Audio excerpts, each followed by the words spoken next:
अब बात करेंगे पाकिस्तान की। पाकिस्तान एक मुल्क ऐसा है जो हर तरह से तबाह, तंग, दंग और परेशान है।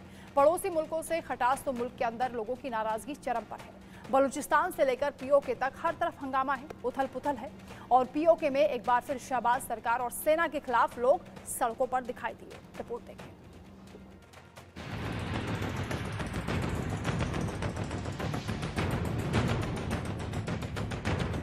पीओके की बुलंद आवाज, डर गए पीएम शहबाज। बॉर्डर पार पीओके में पाकिस्तान के खिलाफ छिड़ा वार। पीओके में फिर बगावत, पाकिस्तान में टूट की आहट। पीओके में पाकिस्तान के खिलाफ गुस्सा, सड़क पर उतरी जनता। पाकिस्तान विरोधी मोर्चा, पीओके में अब आजादी की चर्चा।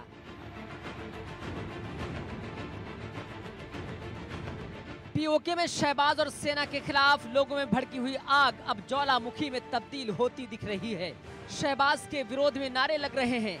आर्मी चीफ के खिलाफ विरोध के सुर दिन ब दिन बुलंद होते जा रहे हैं। पीओके के हर कस्बों और शहरों में पाकिस्तानी विरोधी बैनर से पटा पड़ा है। हजारों की तादाद में जान जोखिम में डालकर लोग अपने हक की मांग कर रहे हैं। बिजली की समस्या से दो चार, महंगाई की मार, बेरोजगारी ऐसी की जिसकी मिसाल नहीं, संसाधनों पर अवैध कब्जा, प्रशासन का अत्याचार और केंद्र और राज्य सरकार की बेरुखी से बेपनाह तंग और परेशान है आवाम। पिछले एक महीने से पीओके की आवाम जिंदगी और मौत के बीच में झूल रही है। सेना के साथ दो दो हाथ कर रही है। आवाम की बुलंद होती आवाज को दबाने की भरसक कोशिशें हो रही हैं। कभी शहबाज लॉलीपॉप का शिगुफा छोड़ते हैं, कभी सेना हमदर्द बनने की झूठा दिखावा करती है, लेकिन वादों और दावों पर कोई खरा नहीं उतरता। सिर्फ तसल्ली और दिलासा देने के सिवा कोई चारा नहीं, क्योंकि झोली तो पाकिस्तान की भी खाली है। तंग हाल पाकिस्तान के हुक्मरान खुद दर बदर की ठोकरें खाए जा रहे हैं, लेकिन कोई भी पुरसाने हाल नहीं। ऐसे में पीओके के लोगों की हालत बद से बदतर होती जा रही है। पीओके में बगावत की कई वजह हैं, जैसे वजह नंबर 1, पाकिस्तान की दमनकारी नीति से परेशान है लोग। वजह नंबर 2, पीओके के लोगों की हालत गुलामों से बदतर। वजह नंबर 3, भुखमरी और गरीबी से परेशान है पीओके की आवाम।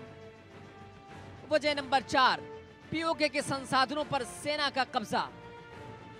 वजह नंबर 5, झूठे आरोपों में लोगों की हुई गिरफ्तारी। पीओके के कोटली में विरोध की लगी आग अब पूरे पीओके में लग चुकी है। नाराज लोग पिछले महीने मुजफ्फराबाद में हुए प्रदर्शन में शामिल लोगों की रिहाई की मांग कर रहे हैं। पीओके के पलंदरी से जेल भरो मार्च शुरू हुआ, जिसमें हजारों की संख्या में लोगों ने हिस्सा लिया। शहबाज सरकार मुर्दाबाद, शहबाज सरकार अत्याचार के नारों से पूरा इलाका गूंज उठा। सरकार ने लोगों को कैद में रखकर आवाज को कुचलने की कोशिश तो की, लेकिन फिलहाल सारी कोशिशें रायगा हो गई। जिसका डर था वही हुआ। जनता फिर से सड़कों पर संग्राम करने उतर चुकी है। JAAC यानी संयुक्त अवामी कमेटी और united Kashmir people's national party यानी UKPNP के जिम्मेदारों ने घरेलू और अंतर्राष्ट्रीय विरोध प्रदर्शनों की लहर को जन्म दिया है।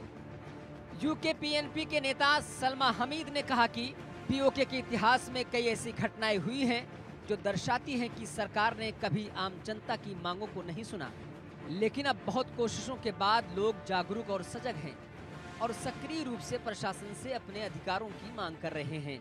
हमारे कीमती वोटों और मदद से सत्ता के सिंहासन पर बैठने वाले प्रशासक पीओके को बहुत नुकसान पहुंचा रहे हैं। सत्ता पर बैठे हुए लोग विलासिता का आनंद भोग रहे हैं और जनता गरीबी की मार झेल रही है। फिलहाल शहबाज को समझ नहीं आ रहा है कि पीओके में भड़की आग को कैसे बुझाया जाए, क्योंकि अवाम ने तय कर लिया है कि अब समझौता नहीं, सिर्फ और सिर्फ आजादी चाहिए। Bureau report, India news.